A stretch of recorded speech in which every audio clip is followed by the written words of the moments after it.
Our irrigation of arborvitaes in the field starts with a control, and here we have two separate lines going to two separate areas that we're irrigating. We'll turn this on, and now water will flow through this half-inch pipe out to the field. This is a field of arborvitaes that we just recently planted in the middle of the summer. It's July 20th. These were planted about 3 days ago. It's a very dry part of the summer, but it's easy to grow these arborvitaes if you can water them. And as you can see, the drip tape is right in here. This shows the drip tape dripping water onto the tree. The tree is about 6 inches away from where the water is, but the water will plume out. This water is dripping at every 2-foot interval down along the line. It's a very efficient way to water a lot of trees because you're not wetting a lot of surface. The subsurface is what you want to water.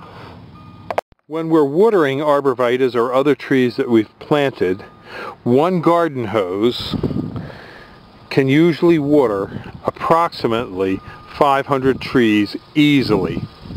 Now if we have more areas to water and we set up more garden hoses to more areas and then more drip tape, the pressure will drop, and as the pressure drops you don't get as uniform a distribution of water over long periods. This particular field is about 150 yards long and there's over 500 arborvitaes in it. So you can see it does a very good job of watering. And we usually do 2 or 3 sections at a time from one well. Our well is a good producing well, so we can let it run, but you have to make sure that your well has sufficient water before you start watering large numbers of trees. We usually let this drip tape work for about 8 hours.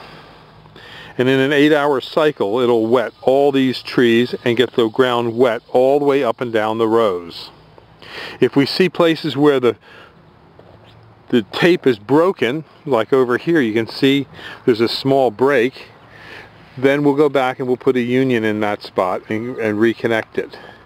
The tape can break because rodents come along and chew on the tape. Things like mice, foxes, dogs come along and chew, and they actually chew this along with rabbits doing the most damage. And we find that we have to repair these about once a week. We go over our lines. One small leak like this isn't too bad, but we usually correct them every now and then when we see a bad leak.